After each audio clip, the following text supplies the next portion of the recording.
आज की वीडियो बहुत शानदार वीडियो रहने वाली है और आज है 1 दिसंबर 2025। आज आपको स्क्रीन पे नज़र आ रहा है मैंने कोचिंग शिपयार्ड खोला हुआ है। तो कोचिंग शिपयार्ड को लेकर जो बड़ी खबरें आ रही हैं उन खबरों पर नज़र डालेंगे। उसके बाद हम डिस्कस करने वाले हैं गार्डन शिप बिल्डर को लेकर भी एक इम्पोर्टेंट अपडेट आई है एनएससी और बीएससी के द्वारा। वो इम्पोर्टेंट अपडेट भी देखेंगे और बीडीएल यानी भारत डायनेमिक लिमिटेड को लेकर भी एक बड़ी खबर आ रही है, इस खबर को भी देखेंगे।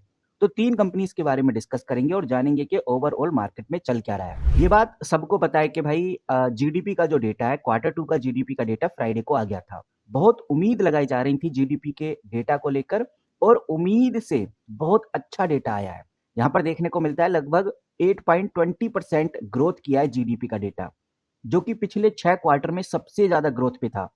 ये समझिए कि जीडीपी का डेटा बड़ा शानदार आया है। इतना ही नहीं, जीडीपी के डेटा तक ही बात सीमित नहीं रहने वाली है।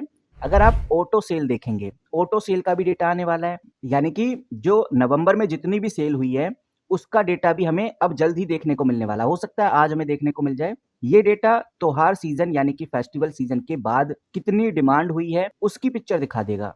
अगर सेल नंबर स्ट्रॉन्ग आया, तो आप ये समझिए कि ऑटो सेक्टर में चाहे वो हीरो मोटर हो, बजाज ऑटो हो, महिंद्रा एंड महिंद्रा हो, सब में आपको तेजी देखने को मिलेगी। तो इस डेटा के ऊपर नजर रखना बहुत जरूरी है। तीसरी सबसे इंपॉर्टेंट बात जिसके ऊपर नजर रखना है वो है guys RBI monetary policy committee meeting, जो कि 3 से लेकर 5 दिसंबर तक होने वाली है और 5 दिसंबर को ही रेट डिसीजन और कमेंट्री आएगी और ये कमेंट्री बहुत इंपॉर्टेंट रहने वाली है। कह सकते हैं कि यही सबसे बड़ा ट्रिगर रहेगा कि पूरे वीक में अब क्या होने वाला है। तो 3 खबरों के ऊपर नजर रखनी है।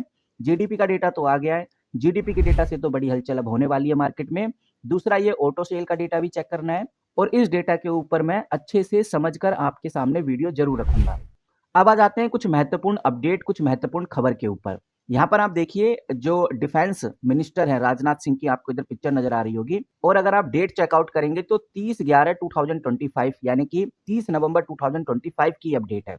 आज है 1 दिसंबर यानी कि एक दिन पुरानी अपडेट है ये और यहाँ पर बहुत क्लियर और साफ शब्दों में लिखा हुआ है कि जो डिफेंस मिनिस्टर राजनाथ सिंह हैं वो कहां पर गए हैं, वो गए हैं डीएमएसआरडीई में गए हैं। ये जो डीएमएसआरडीई है ये कानपुर का defence material and store research and development establishment location है और इस लोकेशन के अंदर उन्होंने नए नए डिफेंस मिलिट्री प्रोडक्ट को भी रिव्यू किया है।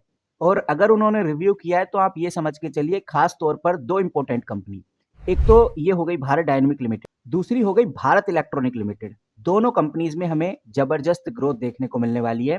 ये दोनों कंपनीज इंडिया की लैंडिंग डिफेंस मैन्युफैक्चरिंग कंपनीज है, इंडिगस मिसाइल सिस्टम बनाती हैं, इलेक्ट्रॉनिक और डिफेंस प्रोडक्ट्स में काफी आगे है। तो इसीलिए भारत इलेक्ट्रॉनिक और बीडीएल के ऊपर नजर रखना अब बहुत इंपॉर्टेंट हो गया है। ओवरऑल मार्केट अच्छा परफॉर्म करेगी और इन डिफेंस कंपनीज में भी हमें ग्रोथ देखने को मिलने वाली है। अब वन बाय वन करके समझते हैं कि भाई ओवरऑल क्या अपडेट है। सबसे पहले मैं बीडीएल की बात करूंगा। जैसे मैंने आपको बताया कि भाई 3 कंपनीज को लेकर बड़ी खबरें आ रही हैं।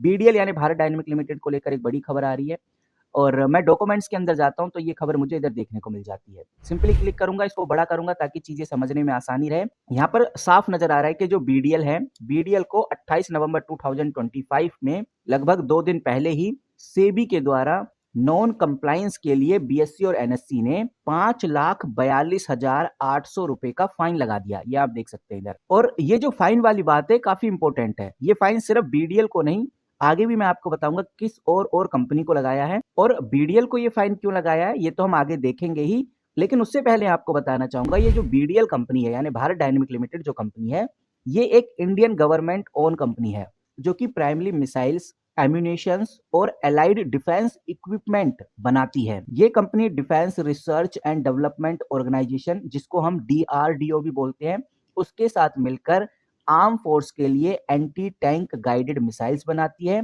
सरफेस टू एयर मिसाइल्स बनाती है, जैसे आकाश हो गया, आकाश मिसाइल भी इसी के द्वारा बनाया गया है, एयर टू एयर मिसाइल भी बनाती है और जो ट्रॉप्स होते हैं और जो लॉन्चर्स होते हैं वो भी भारत डायनेमिक ही बनाती है। तो कंपनी बहुत इंपॉर्टेंट हो जाती है और इस कंपनी के ऊपर जो फाइन लगा है वो नॉन कंप्लायंस के लिए लगा है। ये फाइन सिर्फ बीडीएल को ही नहीं, अगर आप कोचिंग शिपयार्ड का देखेंगे, मैंने इधर कोचिंग शिपयार्ड खोला हुआ है, कोचिंग शिपयार्ड भी इंडिया की लीडिंग गवर्नमेंट ओन कंपनी है जो कि शिप बिल्डिंग का काम करती है यानी शिप बनाती है, शिप रिपेयरिंग का भी काम करती है और मरीन इंजीनियरिंग सर्विस भी ये प्रोवाइड करती है। तो कोचिंग शिपयार्ड भी काफी जानी मानी कंपनी है और इस कंपनी को लेकर जो अपडेट आ रही है वो आपको दिखाता हूँ। मैं डॉक्यूमेंट्स के अंदर जाऊँगा, सिर्फ एक दिन हुआ इस अपडेट को आए, सिंपली क्लिक करूँगा, इसको थोड़ा बड़ा करूँगा और यहाँ पर भी आपको वही चीज़ देखने को मिलेगी जो बीडीएल में देखने को मिली है कि यहाँ पर भी हमें साफ नज़र आता है कि कोचिंग शिपयार्ड के ऊपर 9,77,000 का एक बड़ा फाइन लगाया है। ये अमाउंट आप यहाँ पर देखिए और ये फाइन भी नॉन कंप्लायंस को लेकर ही है। आप देख सकते हैं, ये फाइन भी नॉन कंप्लायंस की वजह से ही है, रेगुलेशन 18 और 19 ऑडिट की वजह से है और यहाँ पर जो रीजन कंपनी ने दिया है वही सेम रीजन बीडीएल ने भी दिया है। कंपनी यहाँ पर बहुत स्पष्ट करती है कि कोचिंग शिपयार्ड लिमिटेड एक सेंट्रल पब्लिक एंटरप्राइज कंपनी है जो कि मिनिस्ट्री ऑफ पोर्ट्स एंड वाटरवेव्स के अंडर आता है और बोर्ड ऑफ डायरेक्टर को अपॉइंटेड करने का जो अधिकार है वो गवर्नमेंट ऑफ इंडिया के पास ही है और कंपनी ने गवर्नमेंट को इंडिपेंडेंट डायरेक्टर अपॉइंटेड करने के लिए कई बार रिक्वेस्ट भेजी है और ये जो कंप्लायंस है इसकी प्रॉब्लम को सॉल्व करने के लिए लगातार जो कोचिंग शिपयार्ड है कोशिश कर रही है, मेहनत कर रही है और यही रीजन बीडीएल का है। इतना ही नहीं गाइस, जो अगली कंपनी मैं आपके सामने रखूंगा जो गार्डन शिप बिल्डर है जिसको GRSE भी बोला जाता है, ये भी एक इंडियन गवर्नमेंट ओन कंपनी है जो कि प्राइमरी वॉरशिप बनाती है, नेवल वेसल्स बनाती है और अलाइड मैरीटाइम इंजीनियरिंग प्रोडक्ट भी बनाती है। GRSE ने Indian Navy, Indian Coast Guard के लिए गाइडेड मिसाइल फ्राइगेट्स बनाए हुए हैं, कॉर्वेटीज और एंटी सबमरीन वॉरफेयर वेसल्स भी बनाई हैं। वहीं ये कंपनी फ्लीट टैंकर्स के लिए काफी ज्यादा जानी जाती है, फास्ट पेट्रोल वेसल्स के लिए भी जानी जाती है और इस कंपनी को लेकर जो अपडेट आ रही है वो भी आपको दिखाना चाहूंगा। मैं डॉक्यूमेंट्स के अंदर जाता हूँ, यहाँ पर भी आपको देखने को मिलेगा वही रीजन जो अभी मैंने इन पिछली दो कंपनीज में बताया था। इधर भी गार्डन शिप बिल्डर को 9,77,000 रुपीज का फाइन लगा है और यहाँ पर भी गार्डन शिप बिल्डर को नॉन कंप्लायंस का ही फाइन लगा है। गार्डन शिप बिल्डर ने भी क्लियरफाई किया है कि ये कंपनी एक सेंट्रल पब्लिक एंटरप्राइज कंपनी है जो कि मिनिस्ट्री ऑफ डिफेंस के कंट्रोल में है और इसका प्रमोटर गवर्नमेंट ऑफ इंडिया है जिसके through board of director appointed किए जाते हैं और उन्हीं की गलतियों की वजह से ये सब कुछ हो रहा है। कहने का मतलब ये है कि भाई डिफेंस कंपनीज में कुछ ना कुछ ऐसी चीजें चलती रहती हैं जो अनएक्सपेक्टेड हैं और इन्हीं रीजन की वजह से इन कंपनीज में हमें बड़ी हलचल देखने को नहीं मिलती। बाकी डिफेंस सेक्टर को लेकर अच्छी खबरें हैं। राजनाथ सिंह अलग अलग